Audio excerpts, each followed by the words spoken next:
નામ દીકરી તારું? મારું નામ કૃષ્ણા. કૃષ્ણા, આમાં મેં આજે જોયું કે અમે હાલીને આવતા હતા અને તમે ગાડી લઈને તમારા પપ્પા કે કોઈક બાઇક લઈને આવ્યા, મૂકવા આવ્યા અને તમે ત્રણે બહેનો આમાં જોડાઈ છે. તો શું કામ તમે આમાં જોડાયા? કેમ કે ખેડૂતનો પ્રશ્ન છે એટલા માટે. જયારે આ થાંભલા રહ્યા એ ખેતરમાં લગાવવામાં આવે છે તો ખેડૂતનું જ નુકસાન થવાનું ને, કે નોકરી વાળા તો પૈસા દેવા આવવાના નથી. એ ભાડામાં ખાય છે, એ જ ભાડામાં કામ કરે તો ધાન ક્યાંથી એમની જોડે પૂગવાનું? જો ખેડૂત એકવાર જો ખેતી કરવાનું બંધ કરી દેશે તો ઓલા શહેરમાં બેઠા એને એ નથી ખબર કે ડાઉનલોડ કરવા માટે તમારે આ ખેતીમાં રોટલી બોટલી બોલશો તો નહીં આવે ફોનમાંથી. એના માટે તો તમારે ખેડૂતના રોટલા જ ખાવા પડશે. આવી 45 ડિગ્રીના તાપમાને એક ખેડૂત ઉભો હોય ત્યારે પાણી વાળતો પસીનામાં થતો હોય ત્યારે તમે અહીંયા બેઠા બેઠા એસીમાં બેઠા બેઠા રોટલા ખાઓ છો.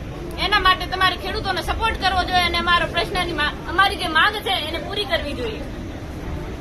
બેન, હવે કાલે મેં જોયું, કાલે રાતે તમે કેટલી ચાની લઈને આવ્યા હતા, બરાબર છે? તો એ શું કામ તમે, અને અત્યારે અમે બધા બેઠા હતા તમારા ભેગા, તમે હાયલા હળંગ હાયલા, અને હાયલા પછી બેઠા ત્યારે તમે જ નાસ્તો બધાને પીરસતા હતા, તમે બધાને ચા પીવડાવતા હતા. કાલે રાત્રે મેં જોયું હાયલા પછી તમે નાસ્તો દેવાનું ચાલુ કરી દીધું.